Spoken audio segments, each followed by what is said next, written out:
Assalamualaikum warahmatullahi wabarakatuh dan semangat pagi. Oke, ini adalah video lanjutan dari seri sebelumnya tentang administrasi komputer ya dalam sebuah jaringan. Kemarin kita sudah mengenal tentang firewall yang ada pada Mikrotik dan apa-apa saja yang biasanya digunakan pada firewall di Mikrotik ya. Ada chainnya ada 3, ada forward yaitu yang mengatur ya untuk lalu lintas keluar masuknya paket internet ke router. Kemudian chain berikutnya ada input ya untuk memantau paket-paket yang masuk ke dalam router, dan output itu kebalikan dari input, yaitu memantau paket yang keluar dari router ya. Oke, saya mohon maaf sekali lagi karena saya memang di pinggir jalan, jadi ada noise dari kendaraan bermotor di pinggir jalan ya. Oke, saya harap tetap bisa fokus. Oke, ini ada Mikrotik yang sebelumnya kita mau lanjutkan. Kita buka dari komputer Windows saja, klien Windows. Kita buka Winbox. Kita koneksikan. Oke. Saya mau ganti dulu identitinya. Tadi error ya. ADM Jarkom. Oke. Nah, di sini kita sudah tes bahwa komputer klien ini, kita buka Google Chrome. Di sini sudah bisa buka internet. Nah, ini sudah bisa terkoneksi ke internet, misalkan seperti ini. Kemudian kita juga sudah bisa ping. Misalkan kita ping ke internet ya, ke Google-nya ke DNS-nya Google 888. Oke, reply. Nah, sekarang kita akan mempraktekkan bagaimana penerapan firewall tadi ya, firewall sederhana tadi ya. Misalkan kita gunakan action drop dan kita gunakan action reject yang seperti saya jelaskan tadi. Nah, sekarang kita masuk ke menu IP, kemudian kita ambil menu firewall pada Mikrotik. Sebelumnya ini sudah kita uji di web browser, terkoneksi ke internet, dan pada command prompt kita juga sudah bisa ngeping ke DNS Google misalkan, atau kita ping langsung aja ping sar.ac.id misalkan. Nah, itu sudah reply.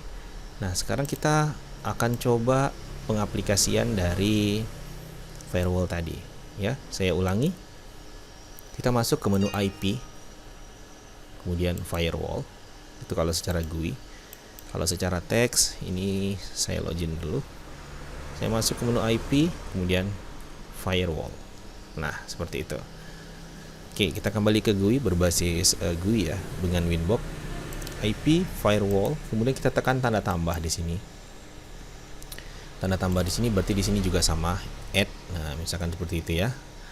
Nah, kalau di sini kita klik tanda tambah tadi, kemudian di sini ada chain-nya yang kita bahas pada materi sebelumnya. Di sini kita buat forward ya, paket yang keluar ataupun masuk ke router. Nah, paket yang forward, kemudian kita tentukan source address-nya. Komputer mana yang mau kita terapkan firewall ini, misalkan seperti itu. Komputer yang mana yang mau kita terapkan? Saya kasih contoh, misalkan ya komputer klien ini aja ya. Komputer klien ini kita lihat di sini IP address-nya. Kita lihat IP address-nya adalah 100.100.100.5. Nah, pada source address, karena kita mau menerapkan di komputer klien virtual ini, IP-nya adalah 100.100.105 ya. Nah, kemudian kita klik pada menu action. Nah, actionnya kita ambil yang accept dulu. Kita klik apply. Kita klik OK. Kita lihat settingannya. Ini chain-nya forward, source address-nya 100.100.105, action-nya accept. Seharusnya tidak ada masalah dan internet harus tetap terkoneksi karena kita menerima paket tersebut. Ya, misalkan kita klik di sini seperti itu. Nah, internet tetap bisa diakses. Kita pantau dengan ping. Ping juga masih berjalan. Ya, ping juga masih berjalan, internet juga masih bisa diakses. Misalkan di sini program studi teknik informatika. Nah, ini masih bisa diakses. Ya, di command prompt juga masih bisa diakses. Nah, kira-kira seperti itu. Nah, sekarang kita ganti di Mikrotiknya. ya, di MikroTik ini kita ganti actionnya tidak lagi accept, tapi actionnya adalah drop. Kita perhatikan begitu ini saya terapkan, kita pantau pada bagian ping dan pada bagian website. Nanti kita akan coba refresh. Ini kita klik apply, kita klik OK. Kita lihat di pingnya, seharusnya dia sudah putus. Nah benar, di ping kita sudah pantau drop itu cuma punya satu pesan, yaitu request timeout, koneksi terputus ya. Request timeout itu untuk action drop. Sekarang kita lihat webnya. Misalkan kita klik profil sasaran, misalkan seperti itu. Nah, dia akan loading ya. Kalau kita lihat di bawah ini pesannya adalah menyambung ya. Saya tak bisa taruh kursor ke sana. Nah, di sudut kiri yang saya berusaha mendekati ini tertulis menyambung. Ya, itu menandakan bahwa tidak terkoneksinya jaringan. Dan pada command prompt itu cuman ada satu pesan timeout. Dan di menu drop ini tidak ada menu lain untuk menampilkan pesan. Nah, jadi yang tertampil di web browsernya cuman request timeout ya, ataupun waduh, memang banyak pembalap di sini. Mohon maaf sekali lagi. Ya, situs ini tidak dapat dijangkau. Itu untuk di web browser ya. Timeout artinya. Di ping juga hanya ada satu pesan timeout. Ya, nah jadi ini untuk drop. Kalau kita accept tadi semuanya berjalan normal. Sekarang kita akan uji bagaimana kalau kita ganti dengan reject. Nah, reject di bawah ini ada pesan. Ya, bawahnya ada pesan. Perhatikan bagian ping ya. Kalau di web browsernya tetap tidak akan terkoneksi. Sama-sama putus. Sama-sama tidak bisa terhubung ke internet, baik drop ataupun reject. Hanya saja kalau reject ada pesan di sini kalau kita ping. Ya, di sini kita buat reject dan di sini pesan pertama adalah ICMP network unreachable. Jadi pada saat kita ping ini bukan request timeout yang keluar, melainkan network unreachable, jaringan tidak terjangkau. Kita klik apply di sini. Kita lihat pesannya di command prompt. Nah, sudah berubah.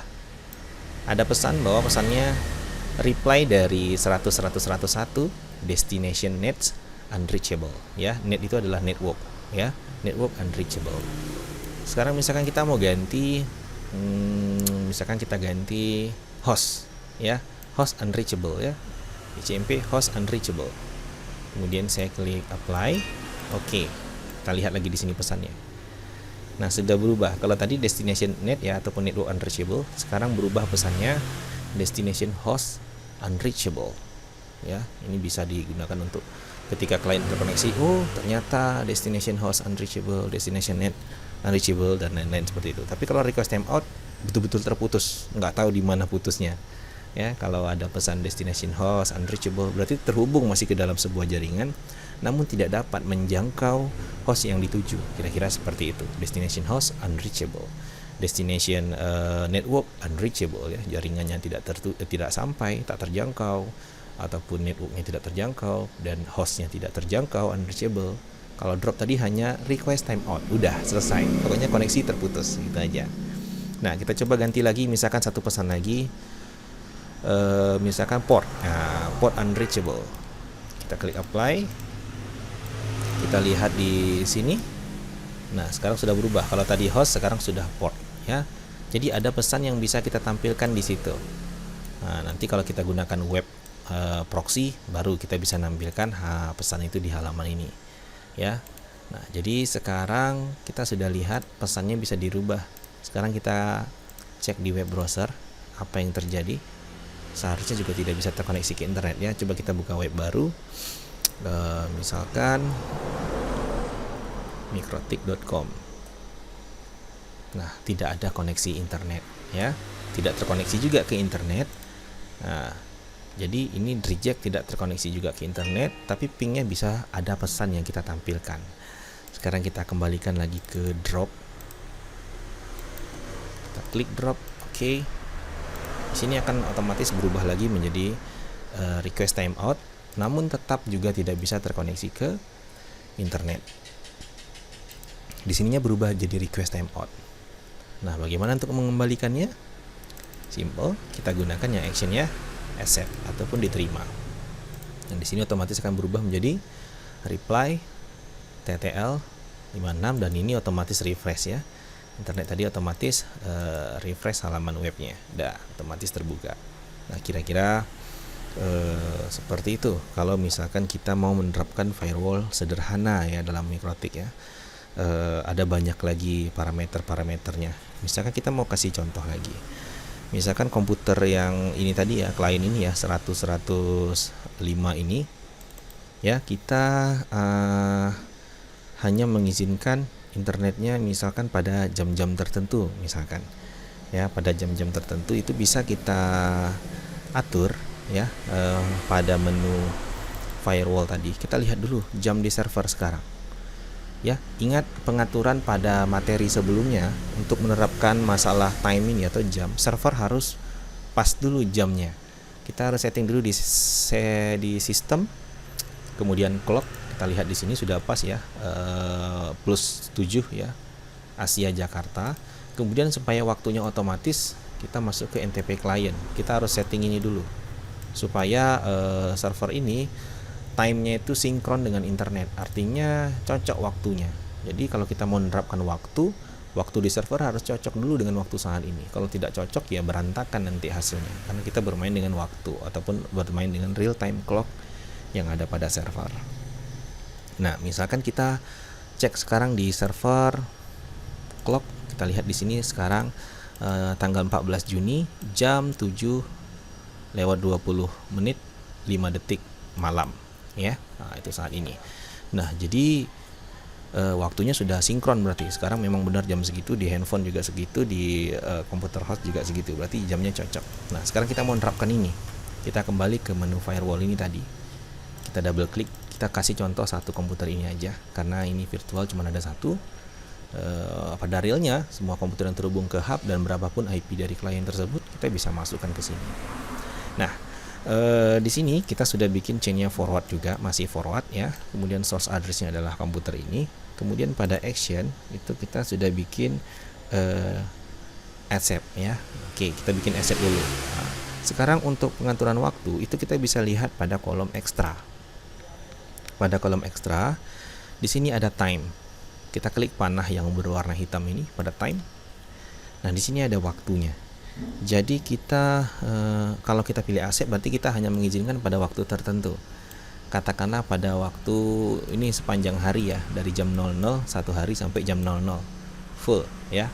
Harinya dari mulai Sabtu, Jumat, Kamis, Rabu, Selasa, Senin, Minggu ya, semua hari kita klik apply. Berarti semua hari ini online ya, semua hari dia online. Berarti ini bisa online ya, setiap hari bisa online, semua hari semua jam bisa online. Maksudnya sepanjang hari ya, whole day, sepanjang hari.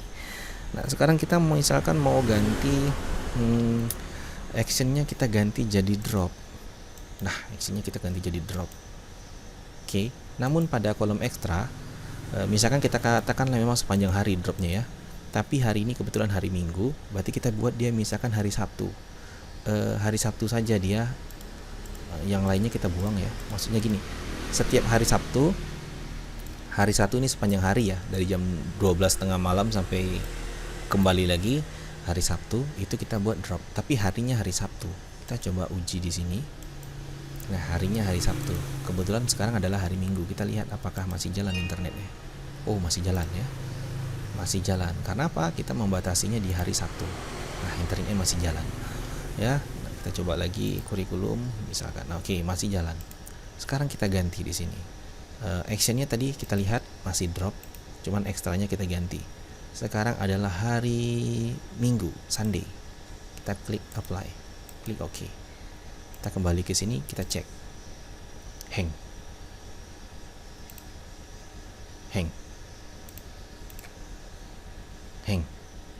Bukan hang maksud saya ya, nggak kebuka gitu maksudnya, sorry. Di sini tertulis mengontak host. Artinya apa? Hari ini hari Minggu. Saya sudah bikin actionnya drop, tapi pada hari Minggu sepanjang hari itu nggak bisa online. Tuh, tidak ada koneksi internet. Lalu saya ganti, misalkan bukan hari Minggu boleh dah, hari lain. hari kerja itu nggak boleh online. Berarti hari Minggu boleh. Kita lihat lagi di sini. Nah, langsung kebuka kan? Nah, langsung kebuka. Nah, langsung kebuka lagi. Nah, seperti ini, ya. Masih bisa kebuka. Seperti ini. Nah, masih kebuka situsnya, ya. Nah, jadi seperti itu. Jadi kita batasi bisa di hari apa. Kita bisa batasi di hari apa, kemudian jam berapa. Kalau tadi kita kebetulan buatnya adalah sepanjang hari dari jam 00 tengah malam sampai jam 00 berikutnya. Berarti memang satu hari. Dan di Mikrotik itu tertulis one day ya, satu day. Jadi kalau kita lihat di sini tadi, ini kita double klik. Di sini tertulis one day. Kita klik OK. Nah, kalau kita perhatikan di sini merah dan di atasnya ada tertulis inactive time. Berarti waktunya tidak aktif. Konfigurasi firewall yang kita buat ini tidak aktif karena belum waktunya, makanya dia merah. Kalau tidak aktif karena dia actionnya adalah drop, maka kita ya bisa saja buka apa saja internet yang ada di sini misalkan. Nah, kita bisa aja buka. Tapi kalau kita ini hari Minggu kebetulan, kita checklist hari Minggu misalkan. Hari Minggu kena. Nah, katakan hari Minggu atau sepanjang hari. Senin, Selasa, Rabu, Kamis, Jumat, Sabtu boleh. Hari Minggu kebetulan hari ini Minggu. Nah, itu nggak boleh akses. Kita klik OK. Kita lihat di sini nggak ada pesan inaktif tadi. Ya. Berarti dia sedang aktif. Karena konfigurasi waktunya cocok dengan konfigurasi waktu server saat ini. Kita lihat di sini. Ya biasanya kita udah nggak bisa akses lagi. Nah kan tidak langsung respon ya, tulisannya menyambung, udah tidak langsung respon. Nah kalau kita kembalikan lagi di sini misalkan hari Minggu ya, Senin, Selasa, Rabu, Kamis, Jumat, Sabtu itu boleh akses, hari Minggu nggak boleh. Kebetulan hari ini hari Minggu ya, maksudnya hari Minggu boleh, hari kerja nggak boleh. Senin sampai Sabtu nggak boleh akses, hari Minggu boleh karena nggak kita checklist, karena actionnya adalah drop. Kita klik OK. Nah, di sini tertulis inactive time. Berarti waktunya belum sampai ya. Waktunya belum sampai. Kita coba di sini refresh lagi. Nah, aktif. Ya, sudah bisa online lagi. Jadi di sini pengaturannya. Jadi ini kita buat kita drop pada hari Senin, Selasa, Rabu, Kamis, Jumat, Sabtu. Kita drop. Artinya kita batasi internetnya, tidak kita kasih akses internet kepada klien tersebut pada jam ini seharian berarti, kemudian pada hari ini Sabtu sampai Senin, kecuali hari Minggu nggak kita checklist, berarti hari Minggu tidak termasuk dalam limitasinya apa? Limitasi drop, artinya tidak terkoneksi ke internet. Makanya di sini inactive time, artinya tidak aktif pesan tersebut karena tidak termasuk harinya. Dan internet pun tetap bisa digunakan. Nah, itu dia kalau yang drop. Terus waktu gimana? Ya, waktu juga bisa di sini, di ekstra. Nah, ini kebetulan saya bikin 24 jam harinya. Kalau misalkan kita mau bikin jam kerja aja bisa, cuman karena ini berbasis jam kan, kita nggak bisa uji coba saat ini karena jamnya kan real time, ya. Misalkan saya bikin dari jam 8 sampai jam berapa gitu kan, di sini real time, ya. Tapi intinya sama, bisa kita ganti. Misalkan di sini sekarang jam 7.26 malam, berarti di sini kita buat dari jam 12 sampai jam 7.26, berarti jam 20 ya. Sorry, jam 7 itu jam 19 sampai ini kita buang satu harinya kita buang, berarti dari jam 00 sampai jam 19, sekarang 27, saya buat sampai jam 29 deh, 28 deh biar nggak terlalu lama nunggunya ya. Nah, berarti sampai jam 7.28 itu drop. Sekarang jam 7.27 ya, itu drop. Nah, kita lihat di sini. Oke. Inactive time. Oh ya, Minggu nggak termasuk. Minggu harusnya termasuk. Ya, sekarang 28, di jam saya sedang 27. Nah, sekarang ini harusnya drop, nggak connect. Tapi nanti akan connect ketika di sini sudah angka 28 ya, jam 7.28. Nah, ini nggak connect ya, nggak respon. Kita tunggu sampai jam 7.28. Nah, sekarang sudah 7.28. Nah, kita lihat di situ layarnya refresh. Nah, langsung bisa. Nah, jadi kalau untuk konfigurasinya cocokin waktu itu kita harus kejar-kejaran dengan waktunya. Oke, bisa ya ketika dia mulai di angka 728 sesuai dengan kita konfigurasi tadi di sini. Nah, kira-kira seperti itu. Jelas ya? Oke. Untuk jenis firewall yang lainnya nanti kita akan uji di video berikutnya. Semoga video ini bermanfaat dan bisa diterapkan di komputer, di server perusahaan, kantor, ataupun dimanapun kita bekerja. Kira-kira manajemen usahanya seperti itu. Bagaimana jika karyawan itu hanya bisa katakanlah online di jam-jam tertentu, ataupun yang bisa online full komputer yang ini. Kalau komputer yang ini hanya bisa sekedar buka email, kalau komputer yang ini nggak bisa buka sosial media, kalau komputer yang ini full semua dia bisa buka, kalau komputer yang ini nggak bisa buka apa-apa. Nah, kira-kira seperti itu ya. Semoga ulasan ini bermanfaat. Jika ada pertanyaan silakan tinggalkan di kolom komentar atau kita bisa diskusikan di WhatsApp grup yang sudah dibuat. Demikian dari saya. Assalamualaikum warahmatullahi wabarakatuh. Semangat pagi.